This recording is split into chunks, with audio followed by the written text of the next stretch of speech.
Hello, everybody, and welcome to the 16th episode of the ArtaCast. It's a little bit later this week, I'm sorry, but yesterday I was on the original dev interview podcast thing, what was very exciting because there were a lot of new cards from Acacia's Island revealed.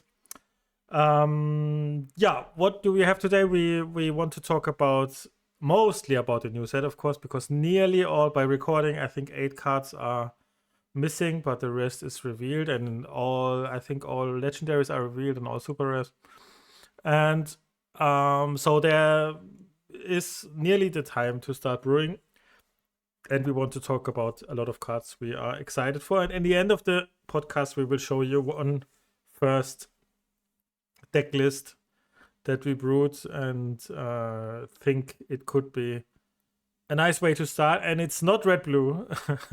That can be spoiled. But first of all, Eddie, how was your week? Are you excited for a new set? And is the new set the thing that you thought it will be till now? That second part is a tough question. The first part's easier. My week's been really good. All of the spoilers coming through, it's been awesome. You know, we've had a massive load of them in a short space of time. So there's been lots and lots every single day to get your head around. It feels kind of like the last week has been 3 weeks long because every single day I've gotten basically no work done. I've just looked at spoilers and talked on Discord, and that's kind of been the whole theme of the week. But it's been really, really exciting, yeah.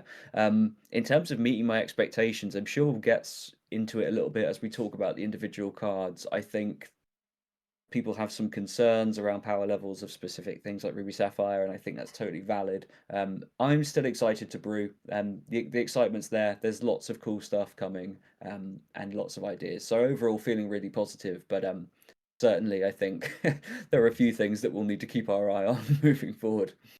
Yes. And yeah, I'm feeling nearly the same. And yeah, just to not forget about it, there was a big tournament in set 6 on the weekend in Germany. I was not be able to be part of it, and because it's it was carnival here in my town, and so I couldn't go there. And DKP won again. What a crazy run in the last weeks for him. And obviously confirmed that his deck is very, very, very powerful. Because he also played against Moyen in the finals, who had nearly the same list, I think. Just 4 cards different also. So I think they both confirmed that Red Blue is the best deck of the format again. Like, I think it was the last 3 sets the case, so gets a little bit boring. But yeah, that's the case.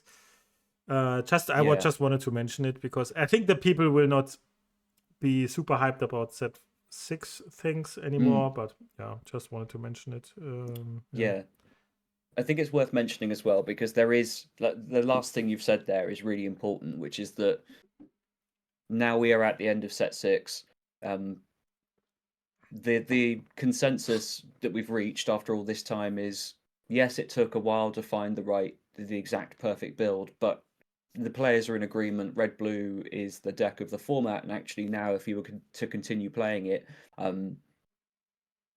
you're probably best off playing if as long as you can play it really well. You're likely best off playing Red Blue or some variant of it. Probably, if you're a very good player and experienced with the version, play DKP's version. It is certainly the best by results, and likely the build that players were looking for all set. I just wanted to keep that in mind because there's something that's been bothering me a little bit this week, which is, we'll talk about this in more detail when we talk about the card Sapphire Coil, but there's rising sentiment amongst players. There's a frustration with Red Blue, which is being voiced in various ways. People are a little bored of it. They feel it's too powerful, which is, there's a strong argument for that. And it's kind of getting channeled. A lot of that frustration is getting channeled into the card Sapphire Coil as it stands at the moment during the spoiler season. And the thing that's sort of bothering me a little bit is that when you look at any of these conversations about that card, it's a bunch of people complaining about the power level of red blue, and then a smaller number of red blue players saying things like, "It's fine, we don't gain that much. The power level of the deck doesn't shift." I just want to beg everyone to please see this issue from other people's point of view. It's not the issue doesn't have to be. It's not that people are saying red blue has gained tons a lot of the time. The frustration's been channeled through this card. But for many of us that are not red blue players, our frustration comes from the fact that when we look at spoilers, the first question in our mind is, okay, is there a card that's going to help improve my red blue matchup?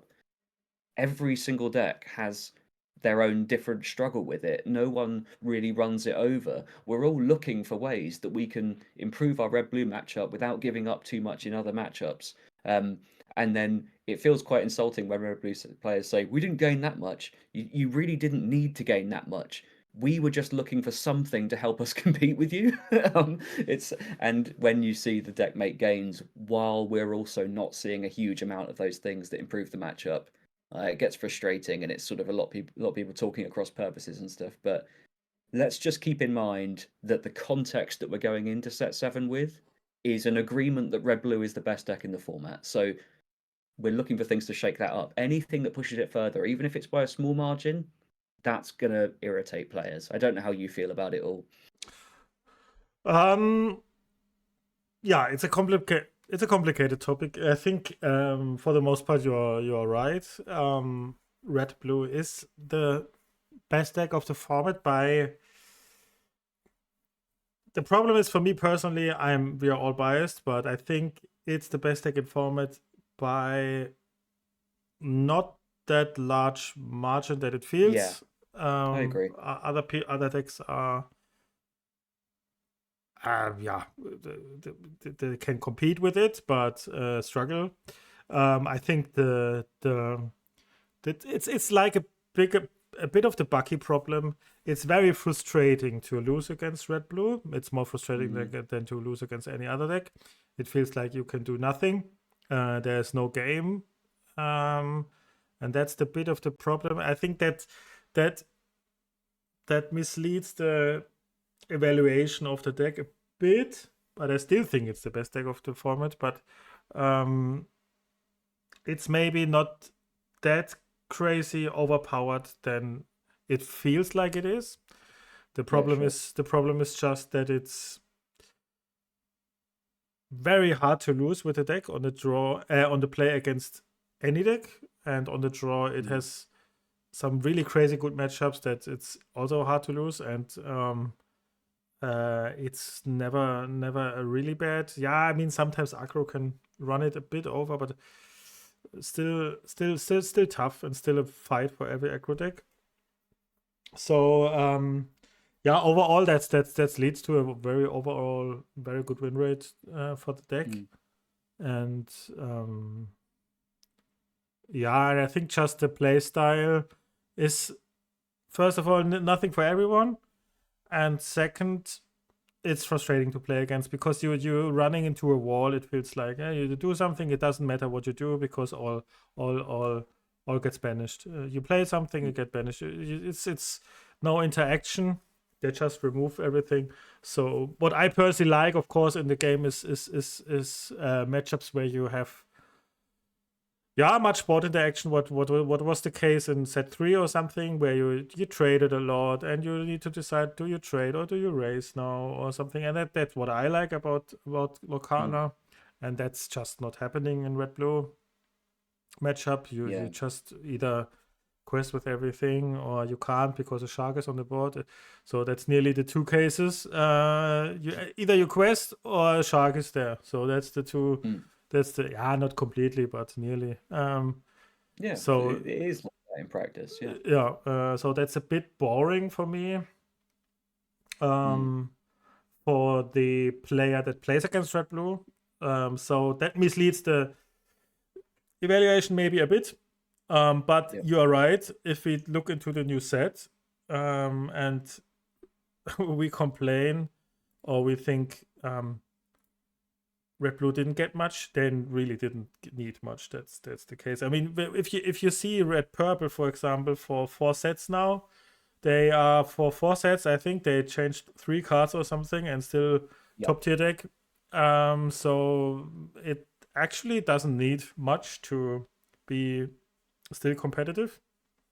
So and as you said, I see it myself the same. That I think no other decks got that many improvements till now. I think 8 cards still need to be revealed, but till now, that I think, wow, that's a problem for Red Blue.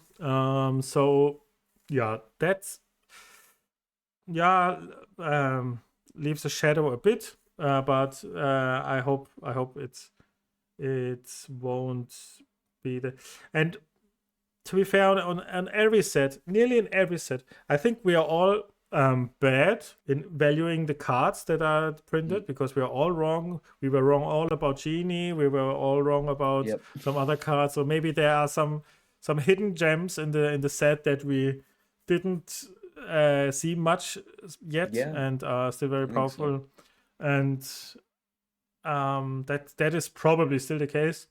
But on first sight, yeah, there are some cards, and when we are here, then I think we just start with the Sapphire Coil if you just introduced it. So Yeah, let's do it. Sapphire Coil is a 2-cost item that is frightening for a lot of people, and for good reason, because it's just you could say Ice Block in better, you could say, and even Ice Block was a very scary card. So what it says is if you ink a card, it's a 2-cost item. If you ink a card, you can decrease the strength of one character by 2. And in itself, this wouldn't be too good, of course, but paired with this all of the red removal, it's just very strong. So yeah, it's a bit scary. The first thing I want to say is I think it's really important that we start testing it so we actually see how it works out, because the card is still, I mean, people will call me crazy now, but maybe the card is still worse than we think it is, because you skip your turn 2, which was a very important ramp turn, but on the other hand, you get this coil down, and then you don't need to ramp anymore, because since turn 3 you spam your red removal every turn, but then you run out of cards soon, and it's hard to say, but still a very strong card, and it surely will see competitive play. But I don't know if it's, for example, if you see the DKP version, they have no spot for this card. Not interested in it really. Yeah, so it is a heavy Sisu build or something that relies on this card, and the heavy Sisu build was weak into DKP, and that card doesn't help into DKP list. So yeah, it's still not said that this card will be a breaker of the meta. I don't know how you see it. Yeah, I feel the same way, which is that we've got to this point where now the range of tools and the range of builds that have emerged for Red Blue, there are multiple. It's been dominant for so long that basically this version that's really good into the mirror has kind of had a chance to thrive. Like you say, the DKP version doesn't look like it has a massive use for something like this. It already has it's a super tight list. It looks like what are you ever taking out to make room for new stuff, because its plan is so complete, and it has all its tools to thrive in various matchups. And The they would Sisu never build, miss. They would never like to miss turn 2 ramp. So yeah, exactly. Yeah, it's all based on these power 4s that are just great on turn 3. So yeah, the CC builds though, I can they gain a lot from this, right? And the big winner is Human Sisu, the 3-drop, because the biggest argument to, if you were going to argue against ramping on 2, and for what it's worth, I don't think you want to play this on turn 2 that often anyway. I see this more as like I just go turn 1 Popsicle, turn 2 ramp, turn 3 Hiram. Then on turn 4 with my 5 ink, I play this plus a Human Sisu and remove whatever their biggest threat is, and then from every turn there, I have this in play and can just remove anything with my big Sisu, Medusa, you have complete control of the board and you have your Hiram online. Yeah, just seems like a slam dunk to me. So if those Sisu builds come back into favor, this will be an incredibly powerful part of it. I suspect this will be enough to make them good again. Not that they were ever really bad. It's just that this alternative version is coming into favor for a time because it's so good in the mirror and has good matchups into pretty much everything else. Yeah, I think a lot of people had a strong knee-jerk reaction to this. They initially thought, my God, how can there be a better ice block? It is better, but it's not strictly better. There are cases where ice block is still better because of its lower cost. I don't know quite how much this is going to ruin the game, but it certainly leads to some really horrible play patterns. Kind of like the way in the past you know like when you felt trapped underneath a Bucky, where it's just like, okay, they have a Bucky, I can't answer it. Turn 3, I discard a card. Turn 4, I discard a card. Turn 5, and the same patterns will unfold, but with you having your things banished. Okay, I play one. You're playing underneath this thing. Play one thing, it's banished. Play two things, it's banished. You will get stuck under it. It will lead to some tough play patterns that won't feel good. But it will all be meta dependent. This could be. Certainly has the raw power level to become dominant, but it all depends how it lines up into other versions of Red Blue, like DKP's list. For me, it just comes down to which version of Red Blue comes out on top. That will dictate how much this is played. It's still the play patterns. Yeah, like you say, it's you can brawl Lawrence or you can human Caesar as me or something. That's still absolutely unimaginable. I mean, unimaginable how to beat that. So, still the card has certainly concerns. Exceptionally powerful. Yeah. I think maybe as a reaction, item destruction gets maybe more value. At least item destruction that is not too how can I say, too limiting. I mean, like the one drop Clarabelle or something that isn't that forces you not to play random cards that you wouldn't fit in. But Clarabelle was also a card we normally played, so they could discards like that, or even maybe Rise of the Titans or something becomes more valuable against the coil, because the coil gets a bit punished at least by item removal because you missed your ramp and then your turn 2 was nearly nothing then. But still a very powerful card, and doesn't help the frustration that we experience against Red Blue. And also I could see Ward becoming a much more important for sure tag, as you can nearly shut down everything they do when they go to this linear game plan, like I remove everything, then you suddenly remove nothing with if it has Ward. So could lead to some checkmate situations where they can't do anything. But very, very less possible counterplays. That's the problem a bit against it. And so we will see how it turns out. It's of course a frightening card, a scary card that probably since day one they will all experiment with, and probably the most players will agree that it's till now the most powerful card revealed yet from the new set. Yeah, certainly seems to be. The thing is, and I want to make it an excuse for the card designers. I don't know when they printed it or something, or when they designed it. But if you usually see the card, it's not very powerful. It's not.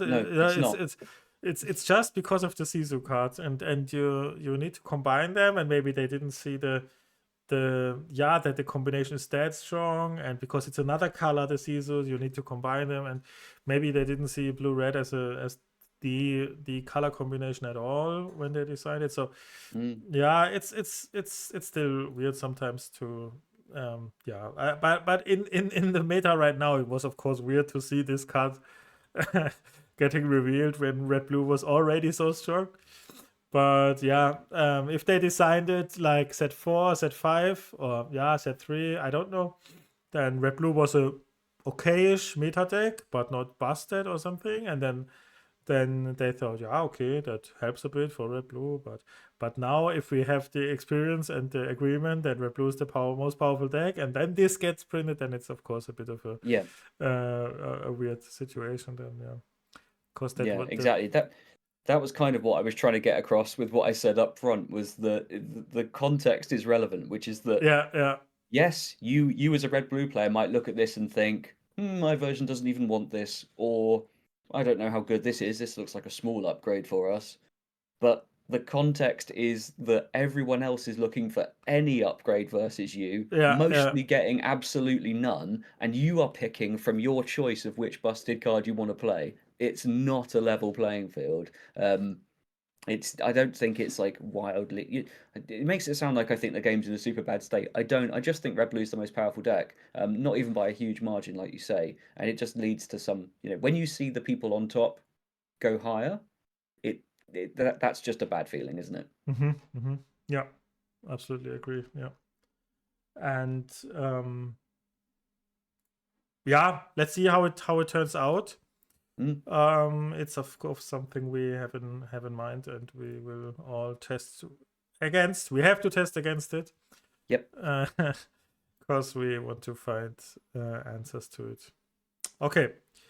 Cool. I think we do just the car. I mean, for the listeners, we just wrote down a lot of cards that I think are worth talking about, and we just go one card I do, then one card LD does. Yep. So just that you know how we do that. And I want to start with a card that I think is underrated. It was also underrated by me because I thought it's trash, but it's actually not. And that's the Baymax. The problem is if you see the color combination, you usually think, oh, that's a weird color combination, green blue. That's the weird combo decks.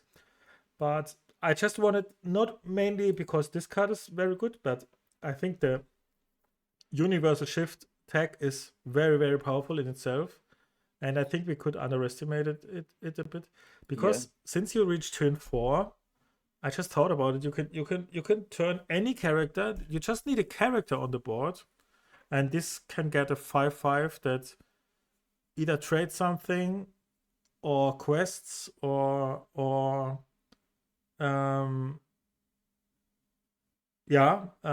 just I mean the effect is probably not very relevant. But I think the if we get more universal shift in the future, I think that they need to be very cautious about universal shift because I think universal shift is a very, very strong ability.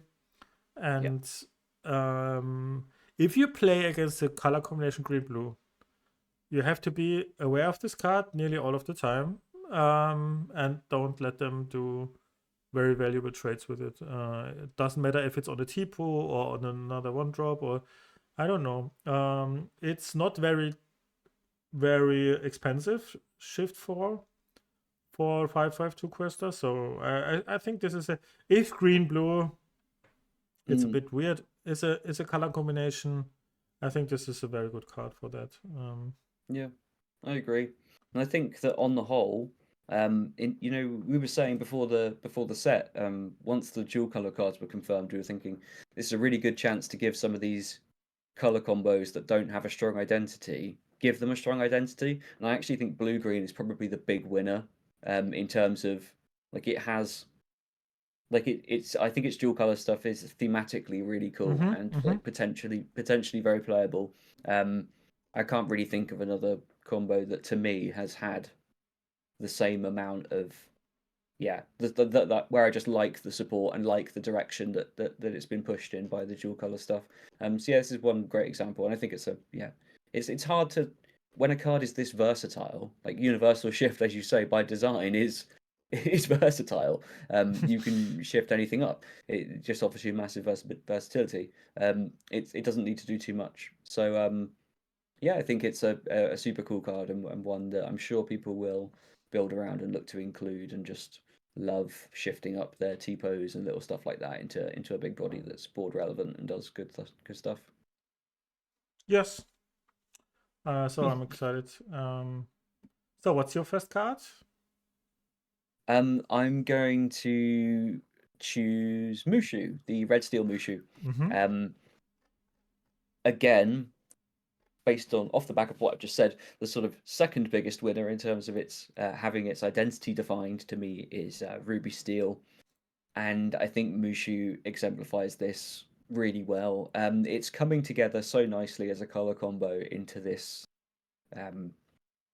grindy, challenge-based, resilient yet aggressive deck that just curves out with good steel stuff. You know, in the last set we saw this massive wave of steel curve out decks, whether it was the Diggy Diggy Hole deck or the Kiwi Birds Blue Steel. Now I think you've got a real strong case to build a Ruby version of those decks that makes the most of this challenge-based stuff. I think that Mushu is kind of on a pushed power level, but it's not crazy because obviously you're dependent on challenging and everything to really get a lot out of a card like this. But it makes a new archetype exist. I think that archetype is pretty cool. The biggest problem it's got, and I'm not going to sit here saying this all day, but is you look at cards like this and you just think like, well, I bet that's really cool at beating up other mid-range decks and then losing to red blue. Probably yes is absolutely the answer to that. Correct.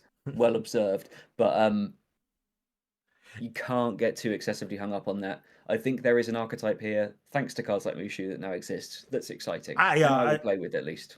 Yeah, I think I agree. The card in itself, the card in the vacuum is very powerful. I think it's very Yes. two relevant effects. Solid stat line. There will be surely metas where this card could see play. Of course, the same problem as the Baymax, that the color combination itself was kind of underrepresented till now. So we'll see if this finds the will fit a bit the issues that it had. It had a bit of issues with card rate. It was nearly the only really problem with for Red Steel. Yeah. So Doc, for example, is a very good. It has to be a dock deck or a whole new world deck. Yeah. You sort of choose a direction, but yeah, still lacking in that area. But certainly, you know, if you know a player who has been stuck to red steel forever and refuses to play anything else, their deck will be better than it's ever been before. You can say that much. That this is like the most pushed that red steel has ever been. How good it is remains to be seen. But yeah, I think there's enough to be excited about with a card like Mushu that it made my list. Yeah, the next one for me is one of it's my nearly most anticipated card, and that's Shere Khan. The good thing about Shere Khan is costs 4/4/4 and gets brawled by red, blue, and coil. No, no. It has. Don't worry about that. It has a very, very strong stat line. I mean, 4/4/4 is decent, but 4 lore is absolutely massive. But of course, the cost is you have when you play this character, you need to discard your hand. Of course, you want to use this card nearly the same as you would use a dog or something. So you try to dump your hand before and play this card as the last card in your hand. And also very powerful in combination with Clarabelle or something. So it has very good, and it's really, really, really, really fast. So your opponent has to deal with it. If it gets once through questing, then your opponent has a problem. If it quests twice, you probably win the game.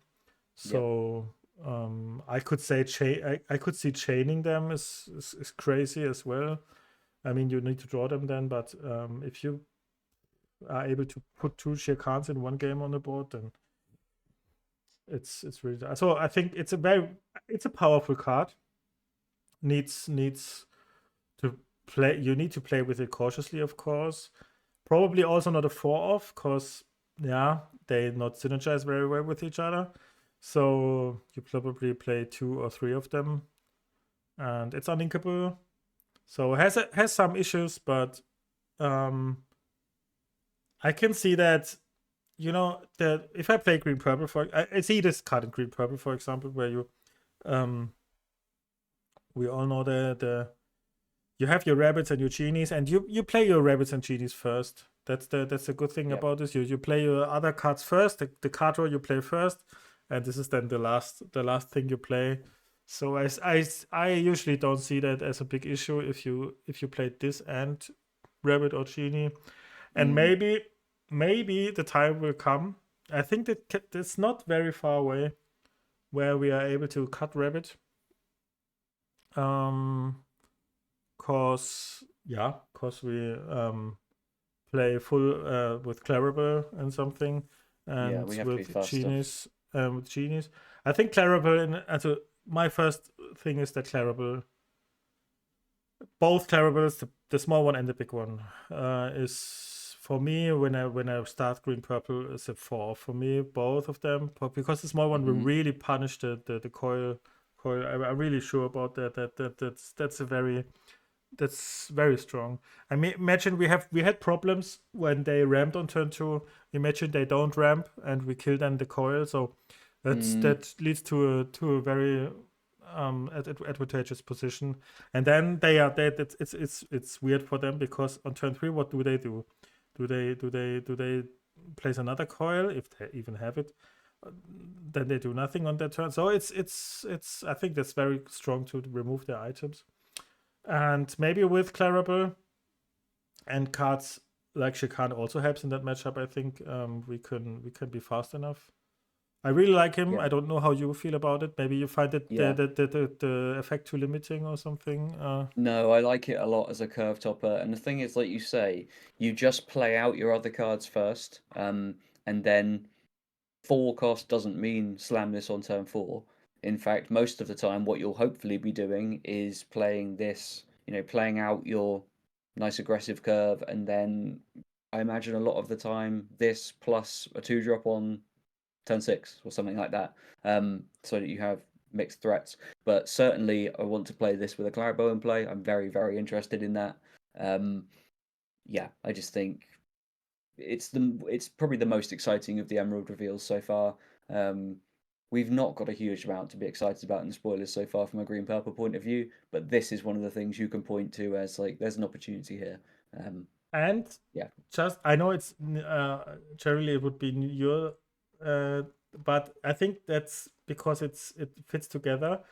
To talk about them together, the Kronk, the new Kronk, is also. We can talk about that next. Yeah, because these cards synergize obviously very well together because you don't discard your cards when Kronk is in play, so you could play the Kronk first. Sadly, uninkable too. That's a bit sad. Why do they? Yeah.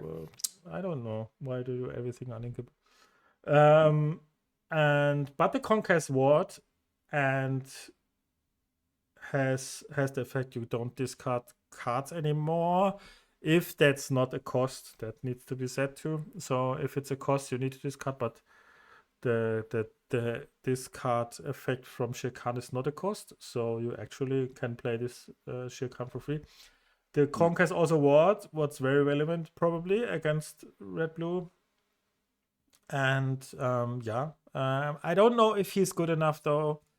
No, because I think he's good into red blue. But is he good enough in any other matchup, and does he enough? And I think you need to play some other synergizing cards like strike a good match or something, or to make this really relevant, the effect. And if it would have only ward and no effect, then it wouldn't be good enough. So it asks quite a lot of you being uninkable. It is putting pressure on your deck building, and uninkables that sort of cost over 4 become harder to justify because drawing them off a mulligan, they are really going to gum up your hand a lot of the time. I put this on my list, this Kronk, because, well, I really wanted a window to complain. I wanted to say that the identity that green purple has through its dual link cards in this set, I really don't like it. It doesn't excite me at all. This kind of like mirrored discard effect, but you can have a Kronk in play. If you don't happen to have a Kronk in play, all of the cards that synergize with it are exceptionally poor, with the exception of Shere Khan. Yeah, I think the biggest thing going for this is that it's a large ward threat with some upside. If the sky does truly start falling and we get massively stuck under Sapphire Coil and red blue becomes a pure Sisu type deck that just removes everything on turn 3 onwards, we might need to play more ward threats, and this is one of the better ones, but it still asks a lot of you. It's tough. I mean, it's going to feel great if you get to play a Shere Khan with one of these in play, but then that's you two very clunky cards to have in your hand. You probably only want to be holding one of them at any given time, right? Yeah, that is probably true. Yeah. So let's see. Not super crazy good, but still It's worth talking about. Yeah, worth talking about. And if Green Steel Discard ever randomly got insanely good again, you'd want to throw your Kronks in your deck. So Yeah. it's like, again, it joins the ranks of about 50 other true. cards. Green which Steel is like has absolutely no counterplay against this, right? They Yeah, have, it just wins the matchup. So like 6 months ago, we probably would have thrown our hands up in the sky and said this is the best card ever printed. But it's today it looks a lot worse, but yeah, as I say, it joins the ranks of the cards that you should keep in your green purple folder. Break glass in case of emergency. In case Diablo Prince John ever becomes busted again, you're going to want to dig these out right away. Though saying that, it is a 5-cost uninkable, so it's probably gets discarded before the turn that you play it, which is a shame. But yeah, it does a lot of work in that matchup for sure. Okay, then you're next. Well, that was going to be my next one, but while we're talking about green purple, while we're talking about green purple cards, I want to talk about the Anastasia, the another one of these cursed merfolk type effects. On an aggressive body. Yeah, there really isn't. It doesn't need over analysis, but it joins a growing number of this effect that have historically proven to be good for our deck. Competing in the 3 slot is tough. That's probably the most contested spot in green purple. But if you're looking for aggressive options that put hand pressure on your opponent, yeah, there's another one here. What did you think about the card when you saw it? I'm back and forth. It's hard to say. I think green purple, it won't make the cut probably. It depends on the meta. I think against red blue, it's a very good 3-drop. But maybe against red blue, Prince Philip is still better. Or the white rose. No. I think it won't make the cut probably, because against any steel deck it's worse than white rose and Prince Philip. And against red blue it's debatable. If they have to challenge it, it's really frustrating for your opponent. But if not, yeah, and the Tipo can trade it. So I think it won't make the cut, but I like cards like this, and I think it's a good card. It's one of the better cards printed. I think it won't make the cut, but just because of the overall matchup spread. Because against Steel, you never want to play this probably, and against the other decks, it's not. Against Red Purple, for example, it's very good, very very good. And in the mirror match, it's also very good. The good thing about this card is, I think that's the upside of this card. It's nearly always a 2-for-1. No, not nearly always, but very often a 2-for-1. So if your opponent, they need a character with 4 willpower to trade it efficiently, and if they don't, it's a 2-for-1. So that's good. That's the upside of the card, because Merfolk and Flynn only do a 1-for-1 most of the time. Yeah, I'm not sure. Yeah, it's tough, isn't it? It's another one of those cards that it's really hard to say whether it makes the cut. It's certainly, the power level is there, but right now the decks are so tight that the level has to be so high, doesn't it? The overall card for you to look at any card right now and say like it's almost impossible with the state of the metagame and how developed the decks are that exist. It's almost impossible to point to a new card and think that's a 4 of in my deck. It's just That's so rare that's ever going to happen. So all these cards kind of exist in this space where it's just like situationally they could be really good, they could be playable, but it's tough to say whether they make the cut until we see exactly what we're up against. The next card is the most controversial one, I think. I mean, the most controversial in our evaluation, how we think she is, and that's the Queen, the new purple legendary Queen. I tell you my history of of the Queen, of the evaluating of the Queen. I was initially, when she got revealed, I was overhyped, and then I talked with you and some other friends, and you told me I'm stupid because this card sucks, and then I thought, okay, it's not good. But if I think more and more, I think she is playable, and I think she will play, and I think she. No, I don't say I think she will be played. I think she could be played. That's how I want to say it, and because first of all, she quests for 3 basically. No, before you say something, she basically quests for 3, and she's and that's a threat. She is a counterplay to many things happening. She's a counterplay to items. She's a counterplay to Lilo. She could be a counterplay for possible other things that are in the meta. And we all think about, okay, she always gets removed. You know, you play, it's always gets removed. But she doesn't. She doesn't. A goat is very hard to remove. And this is a goat from the stat line. I mean, if Sapphire Coil is a thing, and then they always have the brawl, okay. A small Caesar doesn't kill it, yeah, but the coil, the brawl does kill her. So I think the threat is really, really high for this card, and I think it's a very good card in the end game. And I think we could under evaluate how much 4/4/3 quest is. Is it, if it would be only 3 quests, then it would maybe be better, but maybe not. But because it's still a task, because your opponent needs to have 3 cards in this card. In the end game, this is never an issue. I think she's a solid end game threat in comparison to other cards.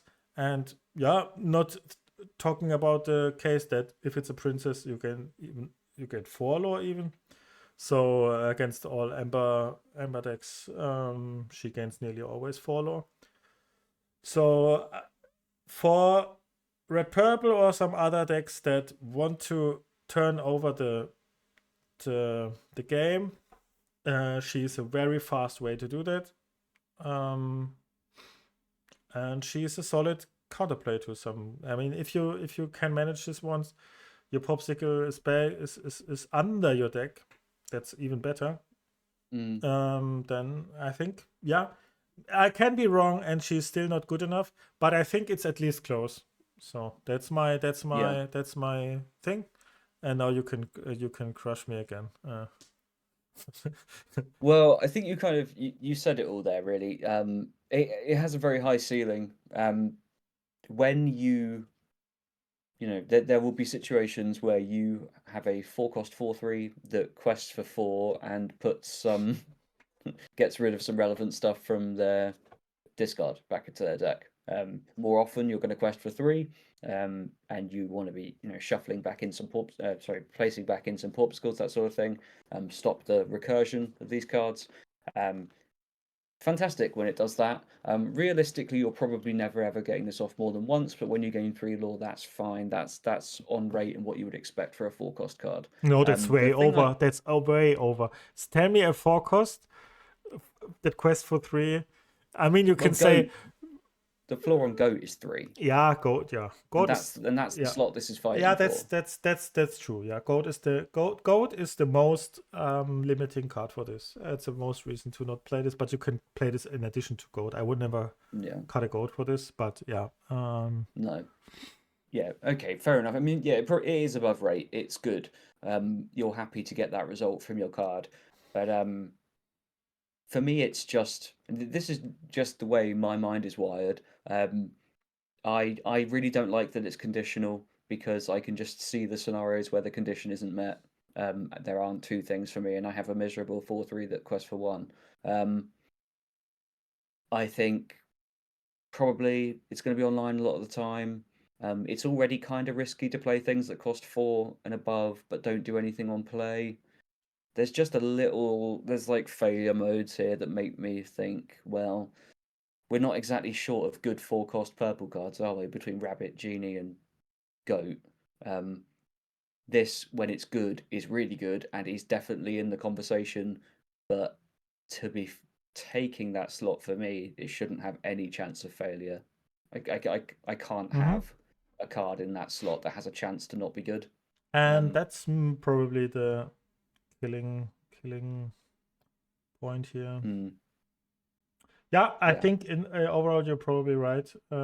I think that the most limiting card is Gold. That's for me the deciding point here, because if you just want to have a 4-cost aggressive purple character, then you have a lot of competition for this card and a lot of better competition probably.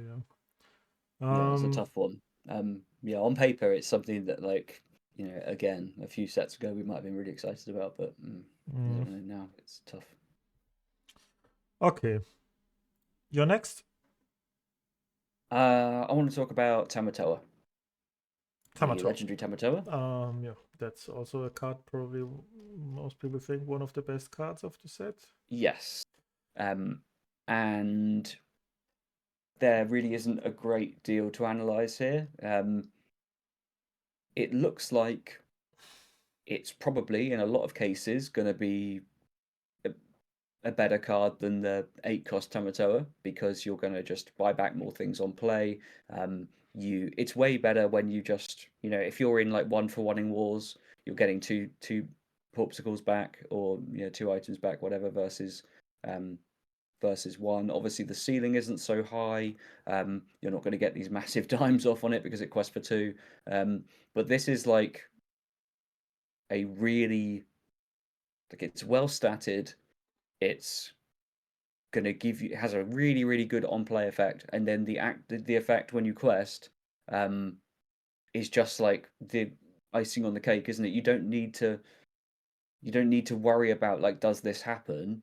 It's just, but sometimes you'll get to put a lucky dime in play. Like, it's just that's kind of like the mark of a really good card for me, is, does this do enough before, if it has something, if it has an effect which is like upside but it doesn't have to happen, then like it's probably really, really good. I just think that, I don't know, just all in all, it just looks like a very, very good card. Delivers you immediate card advantage, has the potential to cause huge swingy turns when you just slam a dime or something into play for free. Good, well statted body. I don't know. There's not a lot to dislike here. And now it's my time to destroy your dreams, because no, it's not. Okay. It's not your dream, but oh, believe me, I would love to hear reasons why this card is bad. If you convince me of that, it's not. I might sleep a little better at night. If you see this card, it's a good card. It's not a bad card. If you see the decks where this card could fit in, I could see a world where this doesn't see play at all. And for example, red blue. Do they want to play this? I don't know. They need to recur 2 popsicles to make this really good. So you need to have 2 popsicles in your discard when this hits the board.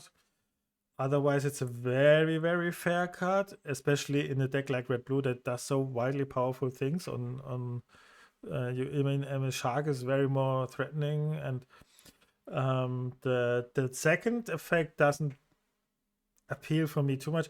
It's like this happens 1 in 30 games or something, probably, that you get a free dime on the board. I don't know how often this will ever happen. Maybe it's more often than we think, or than I think, but I think it's not very often. I think it's not very relevant, the second effect. It's a bit relevant because you can even just play 1 popsicle then for free. Yeah. But red blue, I don't see where they find space for this. And that's the weird thing about it. It's too fair for them. If you see for what purpose they play this, they play removal, or they play I win in 2 turns cards, Mm. and that's Yeah, yeah. what the big Tamatoa does, for example. That's also what the shark nearly does. This card is fair. It's so, and blue Yeah. steel. The other, I think it's if it's a card, then it's for blue steel, and they have the problem that what do? They want to slam an aerial on turn 6, or a Mm. Tinkerbell to aerial or Tinkerbell to gain ball control back or to finish the game. And Yeah, aerial is sure. so much more powerful than this for Mm. closing out games. I could see this card, and that's the problem for the card, in a mid-rangey deck that plays a lot of items too. That Mm. that just wants to play this to draw 2 cards. And I mean, it's still powerful. It's not a bad card, but I can see a world where this card will not see play. But I am happy to be well. I'm often wrong. But if you play red blue, and I think if you, that's just what I want to say. If you go into the now into Dreamborn or something, and you build a red blue deck for a new set that you want to fit in the coils and everything, and then you think, what do I cut for this? Which card? Mm. I don't know.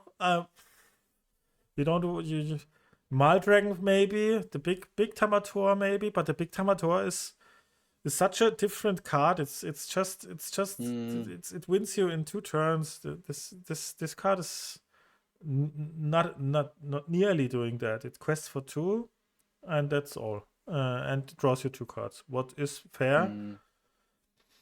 Maybe I'm wrong. Blue steel is the color combination that gets most of it, and we don't have to forget, you need to have 2 popsicles in your discard to draw 2 cards. That's not always the Mhm. fact, that's yeah. I mean, how often do we have that? Blue steel has more of the time, but then they need to have the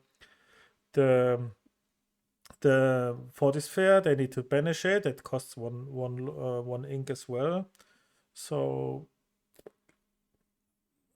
I doubt it a bit, but maybe I'm wrong. I Mm. don't know what you say No, about I'm with you. I totally see your point. It's a fair card in a deck that does not have slots for additional fair cards, right? It's yeah. it But feels for like blue, it. like the no wheel versions of Blue Steel will probably look at this and might help solve some of their card draw problems. Yeah, it's a powerful card regardless, and has to be on. Yeah, You know, it of should be course. in most people's lists of most powerful Yeah, cards in the set. Yeah, remains to be seen what the shell is and if Red Blue is even interested in something like this. yeah. The next problem is for me that blue has Hiram. That Yeah. they don't have card draw problem at all. I mean, not at all, but that's not that what they think. Oh, a new set, we need card draw. Yeah, And yeah. that's what this card provides. It's nearly, you could say it's card draw. Mm.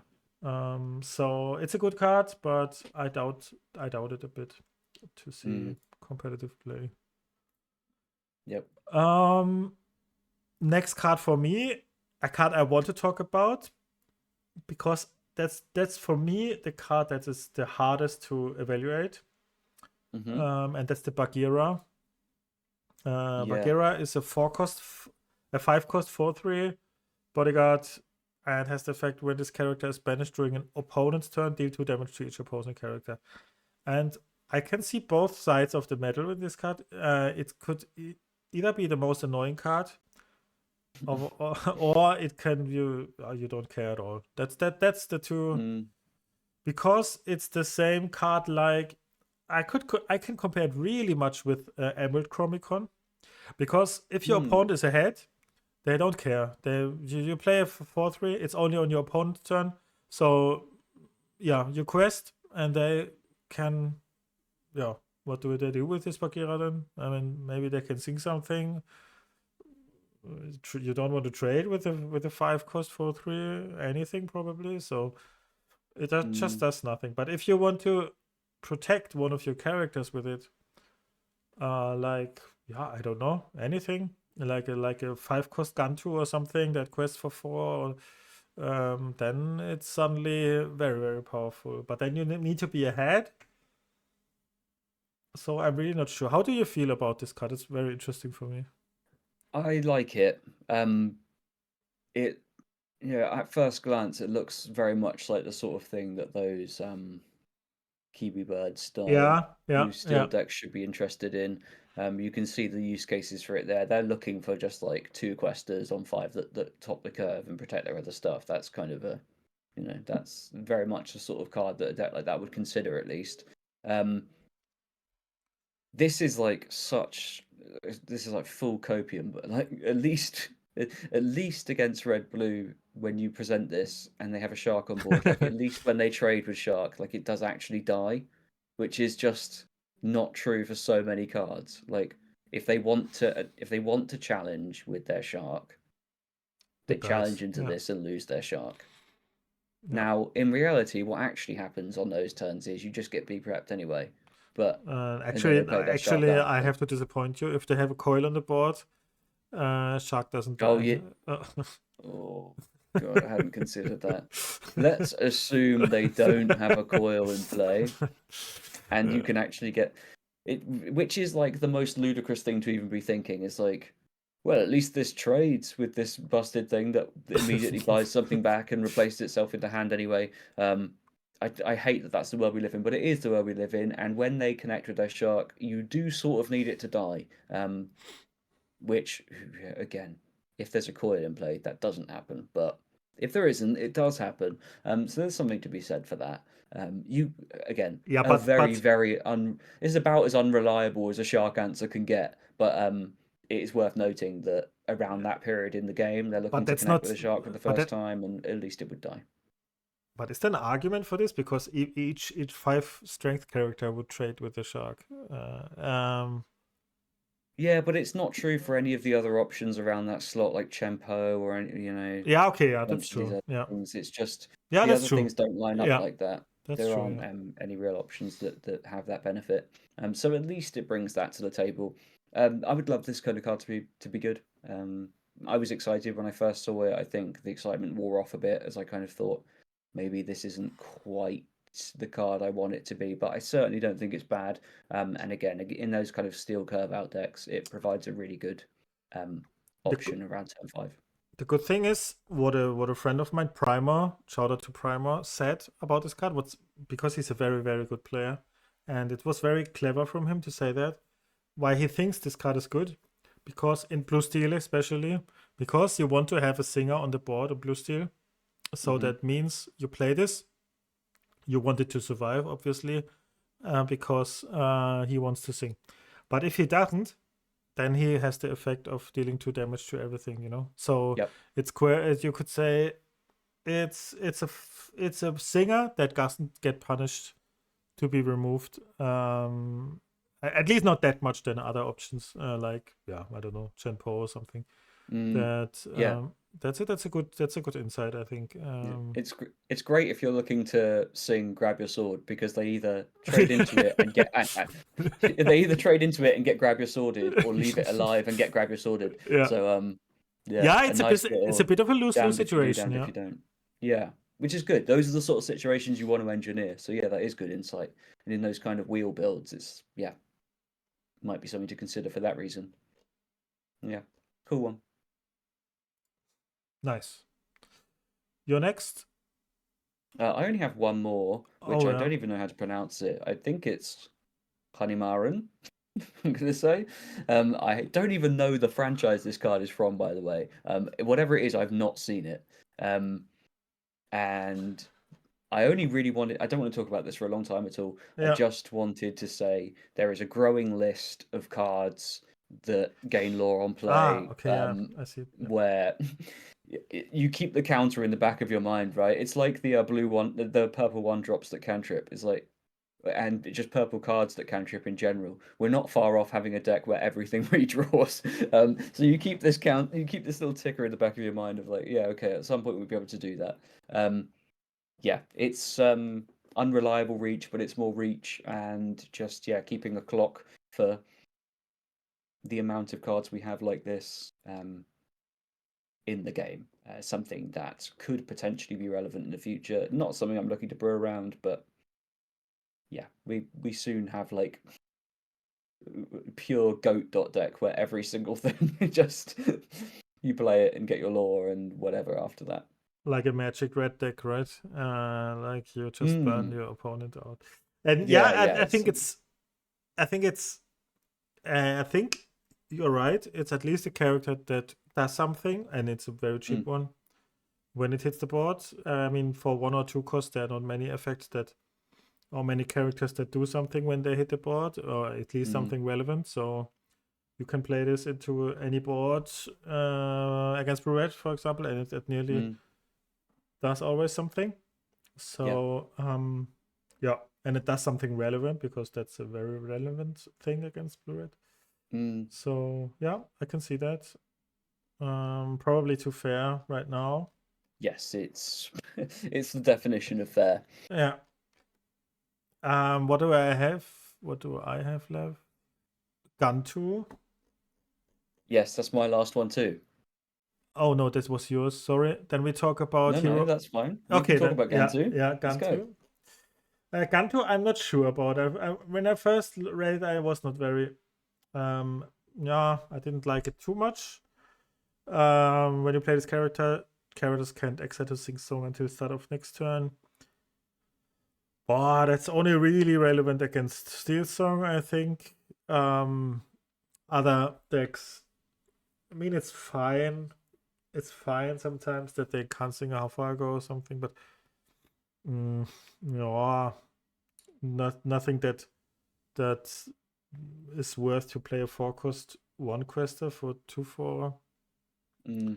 The other effect is more relevant. I think each player plays 2 more to play actions or items. That's a Pete-like effect, you can say. And it's a strong effect, but it applies to you too. So yeah, I think it's a very strong effect. Needs to be mentioned. Although I'm not sure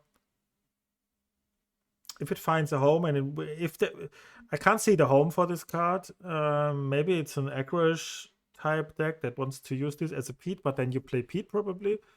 So I'm not sure about this card. I don't know how you think about it.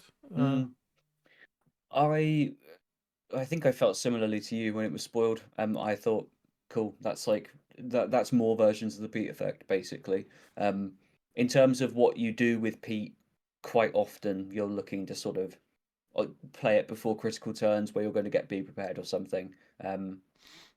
And so this does it, but not as reliably. But does there are gaps, and you can certainly make cases for when this is very much not a Pete. So that's Mark 1 against it. Mark 2 against it is its poor stat line, 2/4 on a 4-cost uninkable. It's got to be really, really good to warrant those stats. You probably want it to have ward if it's got those stats. So I think that I would like this card more as a 3/3 even a lot of the time. The static effect though is really cool, and I think this is the sort of first time we've seen these kind of disruptive static effects in this game, which is a cool precedent. I think that it's a thing that maybe people shy away from because it can lead to some feel bads when people can't play their cards, but I think actually we're at the point where we do need that sort of effect. If there is if there's ever a combo-y item recursion type deck, which like looking at some of the weird pieces like Maurice's machine, they're not good enough right now, but it really feels like at some point like you're only one random uncommon from breaking these things completely, right? Like you can just have these engines just spin up out of nowhere. You might need this one day as as a way of stopping combo item finisher turns when the engine is printed. But yeah, for now, I think you just play 4 Peats and you're kind of fine with it. If you really felt like you were running a deck that was soft to those, but where like getting be prepared in on 7 is the end of the world for you, you might look at this as Peats 5 and 6 in your deck. I doubt you're ever running more than that of those. Yeah, the big downside for me is too that it's uninkable, of course, Yeah. because Green Steel player can confirm that in how many matchups you actually ink the Pete because it does nothing. And if you run this, you are not able to, so you have to keep this card in your hand against green purple or something where there's actually nothing. So that's Yep. that's an additional big downside for me. Mm-hmm. If you have to ink your muses and play this against green purple, then you cry. Yes. So I doubt that it will see play. But it's as you said, the effect is. I could see this in maybe a few sets, maybe really relevant effects like this, where it's just a counter card to absolutely shut down one deck completely, like an item deck that does absurd item things, and this card completely disrupts the whole strategy. So, but then it's more of a sideboard card for me if sideboards would Yes. exist. So hard. Yeah, it's the definition of a sideboard card, isn't it? Super strong against like 1 to 2 strategies, and then you just can't play it in your main deck because it's uninkable. Yeah, So it's yeah, if sideboards existed, we could have a different conversation about this card, but as they don't, pretty fringe. And the last one is Hiro Hamada. Mm-hmm. When I read this card first, I was wow. I was really wow. This is a card, 7 cost, 4/6 quest for 3. Your floodbound characters that have a card under them, so you actually that are shifted, gain evasive and ward. Evasive and ward is something we never had. I mean, there was a Stitch, I think, when he was in a location or something, but this is only when you shift it. This is very. I mean, obviously, evasive and ward is nearly unkillable. So when you play this, actually, when you shift this, you have a clock on your. I mean, B prep is the only answer against this. So any color combination that has no B prep has no counterplay to this probably. And I can't imagine of another card that is able to remove it except Be Prepared. Yeah, Tremaine, true, Tremaine. Yeah. I think in even that against in 95% of situations, this is a clock to your opponent. Questing for 3, 6 willpower evasive. How can you deal with that? And yeah, I think that's a cool card design. It's a bit of a task. For sure. Just for mentioning, there's another Hiro Hamada, a 3-cost 3/3. When he's shifted, you draw a card. So that's the cool synergy between those two cards. So you can actually play the 3-cost and then you shift on it and you draw a card. So that's a cool shift target. But yeah, I don't know. Still is in the green-blue color combination, what's kind of a weird thing still. So probably hard to find a meta deck for this or a high competitive deck for this, but it's a cool effect and I like it. I don't know how you feel about it. Yeah, I feel pretty much exactly the same. This is again one of those things where I was trying to say about green blue, where it's just the identity is just cool. Like I look at this card and regardless of whether I think this can be in a tier 1 deck, I think I actually just want to play with this. Like I have the more casual player in my heart fires back up, and I want to play with this card, and I don't think it's bad at all. I don't think it's like it shouldn't be resigned to casual piles. It's like you just it can be super good. It's really, really powerful effect. And yeah, it just excites me. A card I want to play with. How good it turns out to be is will be seen. But I want to try something. Yeah, the problem is with green blue, they have most of the time struggled themselves to deal with the opposing board. So it's a weird situation where when you are able to play this, then you have probably controlled the match enough to win anyway, probably. Sure, so it's kind of a win more condition often. Because how you win with green blue is if you manage to Under the Sea or Muses stuff, and then you have control, and then you can also slam a Magdak Manor or something.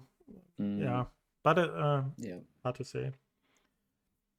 Okay, I actually have forgotten something, but I think this card is totally overrated. And I get punished by it because I say it's overrated, and then it becomes the most busted thing. That's always the case. And that's a Pete. Okay. And I doubt it. Many people are high on it. I doubt it. Just it's a 6-cost 5/5 shift 4. When this character is exiled, opposing characters can't exile to sing songs, and your pirate characters gain resist 1. He's a pirate himself, so he gets resist 1 too. And I think that's very, very, very fair for a card that does very often nothing. I mean, the effect of opposing characters can't sing is not very, very relevant. It's against most matchups. I mean, it's against Steel Song, it's green yellow or something. But I mean, there are so many decks that doesn't sing at all. So you have this character that has only an effect if it's exerted. So you need to actually shift him to be good, probably. And then if you hardcast this on 6/5/5, it's so bad. I don't see it. I don't know how you. It's very hyped, but I don't see it. Yeah, I put green steel in with green purple right now in the camp of this identity of resisty piratey type stuff, which is what its dual color, what its dual links do. It's not for me. I don't enjoy it. I don't see it as aligning with like what the color pairs philosophy has evolved into and what players have shaped it into. And so you really have to like what are you doing with are you building are you building a deck around this to make the most of it? Are you playing Green Steel Pirates? Because if you are, I'm not particularly interested. If you're just slotting it into a Green Steel deck that has Pete's as a shift target, cool. Sometimes you're going to get some good upside from that. I don't know what that deck ends up looking like because Green Steel plays lower to the ground for the most part. I think it's like I could see this being powerful in some situations and having a home, but I don't see that home as being a particularly competitive deck, if that makes sense. Yeah. Basically, it just comes down to like I don't want to play Green Steel Pirates. If I'm playing Green Steel, the deck's probably full of Diablos and Prince Johns, and that's a pretty proven good thing to do with those colors. I think it just comes down to like how excited you are for that as a potential new archetype. For Yeah, I me, mean, the others excite me more. yeah, people say you can shift this on turn 4 on the other Pete, but on the normal played Pete, the 3-cost Pete. But then, yeah, I don't know. Then what? Yeah. Yeah, then your quest for 2. Yeah. I mean, Yeah. it's not. Yeah, that's. No, it's not bad. It's But not bad. Yeah, there are worse yeah, cards, of course.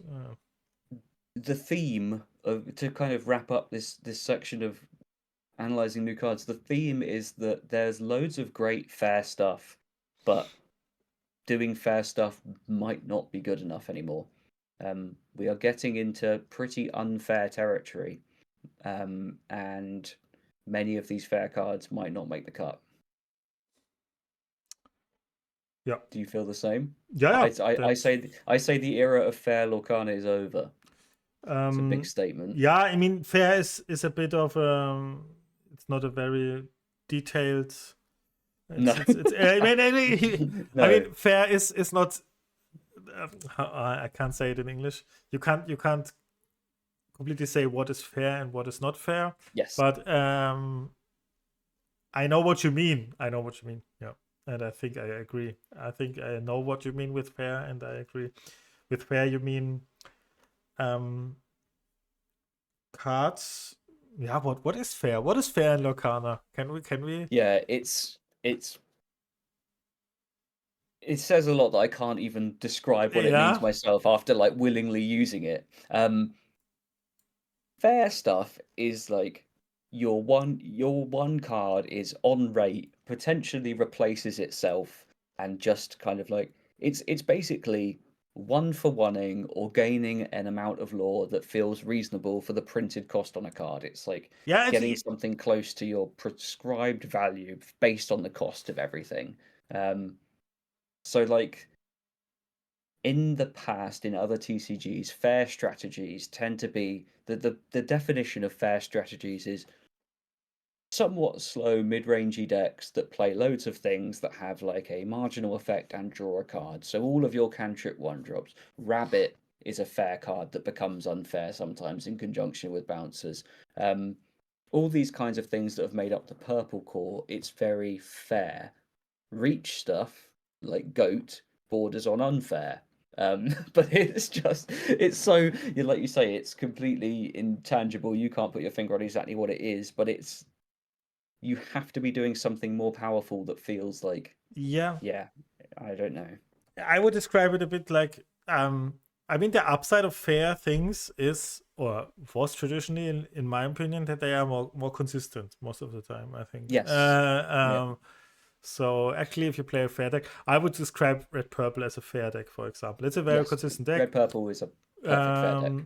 That doesn't do, and it always does the the the things that it's supposed to do on that turn. So if you think what can a 5-cost card do or a 6-cost card do, it could remove one character and it's you get a 3/4 on board. That's a fair card. What's an unfair card, for example, is for me the Shere Khan, for example. That's an unfair card. I mean, it's a downside, but it's an unfair card. It's very overstated. But it's consistency issues are there, and if you have a meta game that does many unfair things, you just can't compete with fair strategies. I think you summarized it really good. I think you still need to have a bit of a amount of fair cards to have enough consistency. Yep. But you should try to maximize your unfair things, like red blue does, for example. Also, Green Steel did in the past. Yeah. I don't want to delve even further into this semantic debate we're having, but like it's with red blue, the line is really interesting because like actually a lot of their cards are fair, but they're unfair because they come out ahead of schedule. Like it's like that's true. Sisu's a fair card, but it is involved in unfair play patterns, which is again even harder to analyze. So so the unfair card is probably then the ramp card in that regard. Yeah, I think you could probably. say. Yeah, well, I think there's a lot of issues in this game where the root issue is Sale and Tipo, but yeah, I mean, people I've chatted to know this, but I think Tipo is the most messed up card in the game. So yeah, it again looks very fair, not fair. Yeah. I was wrong with Tipo though. I know when we first rated it, I thought it would cost too many cards in your hand. I thought it was too because you play this and you need a card in your hand, so you lose 2 cards in your hand for just ramping 1. I thought it was too much, but I was wrong. Just because Hiram is so busted, I think. Yeah, exactly. Yeah. You were laboring under the false idea that they can never run out of cards. Yeah. You so dumb. convinced yourself, well, this deck's going to run out of cards. Not possible, sorry. Yeah, certainly true. Okay, I think we talked about a lot. There's one final thing we want to do. Yeah, right? should we have a look at a deck quickly? I think we can blow through it quite quickly. Yeah, I bet we talked a lot, but I think the deck is still people are interested in the deck. So just show us your first idea. Yeah, so there are already things to change with this, but basically, as you might have picked up from some of the kind of analysis talk about individual cards, green purple is not where I'll be looking first for this set. You traitor. Rather, yes, traitor is the right word, and that's I accept that now. This is the first sort of area I'll be looking at, which is a green-yellow lady deck. I think that if you're going into the environment assuming that red-blue is the deck to beat, you have to be willing to go fast. And if you think that Sapphire Coil is the card to fear, you can't let yourself get into situations where being slowly 1-for-1 kills you. So how do you not get 1-for-1 and just have everything you play every turn die? Well, you have to play more than one thing each turn, is the simple answer. a build like this is where I'll start. The balance of uninkables needs to be looked at because I want to get 2 Shere Khans into there as well. But the concept is pretty straightforward. You've got tons of good 2 and 1 drops in green yellow now that just play really nicely with Lady. You're going to basically get 2 great cards back from Lady a lot of the time. The threat of her bringing back Go-Go's to your hand is really high. The whole deck plays really nicely with Clarabelle. You curve out into Clarabelle the same way green-purple aggressive builds did in the past. You get to take your cool Pegasus lines, just like Mo's version of green-purple did. So you end up with basically something that feels like aggressive green-purple, but also has daisies in it, and Rapunzel's to sometimes draw a bunch of cards. Rapunzel remains one to watch. You've not got a lot of targets here that you're going to get a full draw 3 from. It seems like a slam dunk, so they're in for now, and I'll start testing with them, but yeah, it might not be so good. And I guess the interesting card to talk about is Morph, which is just something I came to love last set and the set before. Actually, the set before I really enjoyed Morph. As soon as your game plan is primarily to play 2/2 drops on 4 with the threat of shifting a Clarabelle on 5, Morph just does so much work. You can have your small Clarabelle hanging around threatening the shift. If you have that and Morph in play, they have to choose one, and you still get your shift Clarabelle off. The ability to shift Lady, super relevant and good as well. So I'm sure some people will play this deck without Morph. That's fine. Maybe I will end up doing that too. But yeah, for now I want to try it as a Morph pile, because the options for Lady Shift, Clarabelle Shift, Pegasus Shift all seem pretty good to me. And you convinced me to play 1 Invited to the Ball to start with because, yeah, I guess it's a 2-cost friends in this deck, isn't it? It's always going to get you 2 cards. Late game's probably really good as a one-of, so I'll start testing there too. Yeah, do you have any thoughts on what you see in front of you? Yeah, I think Invite to the Ball is probably. You could even go more than one in my feeling to get a bit more greedy. I think you will try to. I like this list a lot. I think that's nearly the same. I would not completely, but that's a really good shell. That's really really aggressive. That's It's just, that incredibly aggressive, yeah. yeah. That's really really aggressive. I like it. I would probably. I don't know if the Rapunzels. The dead Rapunzels Mm, just need to be tested. yeah. It's hard to say if they get enough value. They're inkable, so the downside is not that Mm, much. Band size is probably what I would cut because of the uninkable count, and you often want to open 3/1 drops. But mm, I don't know. Because you have other 2 really really good aggressive 2 drops as well. So you probably don't need that uninkable band size. But yeah, it's also to be, I think I like the morph line. I think it could be good enough. And Kit and Ursula are also really good. I sometimes the problem is I could see this deck struggle against Steel and against decks that mm, are also very aggressive but trade way more efficient. That's yeah. the only thing. Um, and against Steel, for example, but maybe that's too late. I think Perdita could a really really good addition. Um, Mm, but it's very very late. And also the new two-top tramp I really like. I would like to test that too. It's a crab for this color combination. yeah. If this deck could run crab, this deck would be busted, I think. But that we can't run crab or fox, um, needs to be maybe, um, yeah, we maybe need other tools. And the tramp is nearly a crab for me. Mm, Um, and maybe that card could be tested at least yeah. to test it. Maybe it's not good enough, and you just raise all of the time. I don't know if you are able to raise all of the time. I doubt it a bit against aggressive No. decks, but yeah, Yeah, well, but this is one of the reasons why I still really like Banzai because it's Yeah, yeah. For that Also a reason, very, very good defensive 2-drop a lot of the time. But yeah, and I totally see your point with tramp and everything. Like if we are missing a crab effect, we have tons of low strength stuff here. A steel meta game would be an absolute nightmare for this kind of thing. It's really just about finding something that can compete with those steel decks still, but has a really good red blue matchup. I think in the first instance, but yeah. yeah. But it's a very cool deck. I will work on this too, and maybe we Mm. have next week.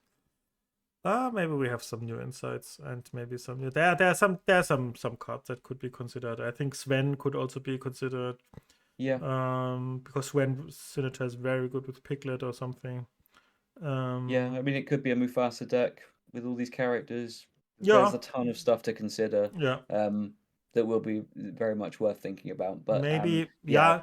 And also the gas thing is the most concerning for me because you run out of the hmm cards very, very fast if you don't run rabbits or something. So yeah, I mean, Lady is our gas, but Rapunzel is absolutely not that reliable than a rabbit or something. yeah. I mean, I So would probably treat this as a Clarabelle deck first and foremost before yeah, anything else. You know, it's the 4/4 Clarabelle but deck, that's and then also not the most reliable. So no, or they might even have no cards.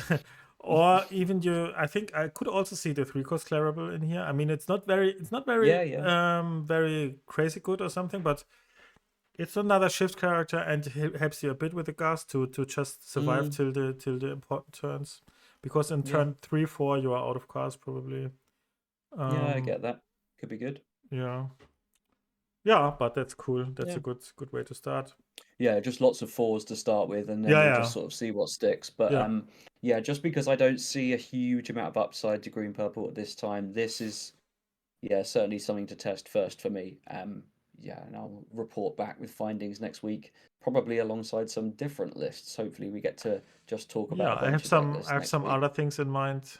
Okay, good. I'm ready. But next week, friends, next week will be, yeah, because Next week nearly, is the start of the new meta. yeah, and then because set 6 is not very insightful anymore.